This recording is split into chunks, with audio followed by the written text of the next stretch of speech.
Hi friends. Namaste and welcome to Surya Tones. నాకు తెలిసిన స్వేచ్ఛ చలం మైదానంలో తాడాటతో గెంతులేసే చలాకిపిల్ల బంగారంలాంటి జీవితాన్ని బొంగరంలా మలచుకొని తాడు రెండు కొసలు తానై నేర్పుగా తిప్పుకోగల చతుర వడిసెల తాడుని వాటంగా తిప్పుతూ ఏరవేసే రాబందుల్ని తరిమికొట్టే ధీశాలి ఆడదంటే అందమైన జడపదార్థం కాదని తన కురుల్ని సైతం జడతాడుతో బంధించకుండా స్వేచ్ఛను సింబాలిగ్గా చాటిన యంగ్ శివంగే అలా ఎన్నో రకాల తాళ్ల బంధనాలను తప్పించుకొని స్వచ్ఛమైన స్వేచ్ఛకు ఐకాన్లా మెరిసే స్వేచ్ఛ ఇలా చిన్న మోసపు పసుపుతాడుకోసం పూర్ణచంద్రుడి వేషంలో ఉన్న అమావాస్య నిశీధిని నమ్మి తప్పుడు తాళి బంధంలో చిక్కి అచేతనంగా తనంతట తానే తనువు చాలించడం మాటల్లో చెప్పలేని మౌనబాధను కలిగించింది. నేను ప్రింట్ మీడియాలో స్వేచ్ఛ కంటే 15 ఏళ్లు సీనియర్ అయినప్పటికీ టీవీ మీడియాలో మాత్రం ఇద్దరి ప్రస్థానం పరిచయం ఎన్టీవీలోనే. తను వర్క్ చేసేది వనితా టీవీలో అయినా అప్పట్లో వారి డిపార్ట్మెంటు కూడా ఎన్టీవీ థర్డ్ ఫ్లోర్లోనే ఉండేది. అప్పటి ఫస్ట్ బ్యాచ్ యంగ్ జర్నలిస్టుల్లో నా ముందు డెస్క్లో కూర్చునే వంశీ సుధాలతో పాటు స్వేచ్ఛతో కూడా చిరునవ్వులు సరదా పలకరింపులు జరుగుతుండేవి. అప్పటి వనితా టీవీకి ఓల్గా మేడం మృణాళిని మేడం హెచ్ఓడీలుగా ఉండేవారు. వారిద్దరూ స్త్రీవాద అభ్యుదయ భావజాలానికి ప్రతీకలన్న సంగతి తెలిసిందే.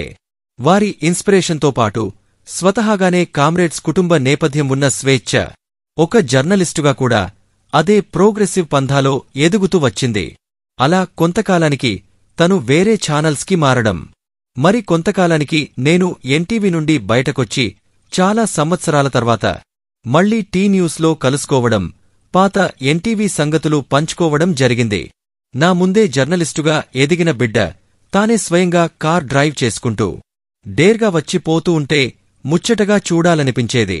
ఇక ఈ విషాద వార్త తర్వాత బయటపడుతున్న తన పర్సనల్ మ్యాటర్స్లోకి వెళ్లి విశ్లేషించేంత చనువులేదు కాని తన జన్మతహా వచ్చిన స్వేచ్ఛా స్వభావానికి అభ్యుదయ తత్వానికి పదును పెట్టి మరింత ధిక్కార ధోరణితో ఈ బంధనాలను తెంచుకుని బతికి చూపిస్తే తనతో పాటు తన బిడ్డకు నిజమైన స్వేచ్ఛ సాకారమయ్యేది.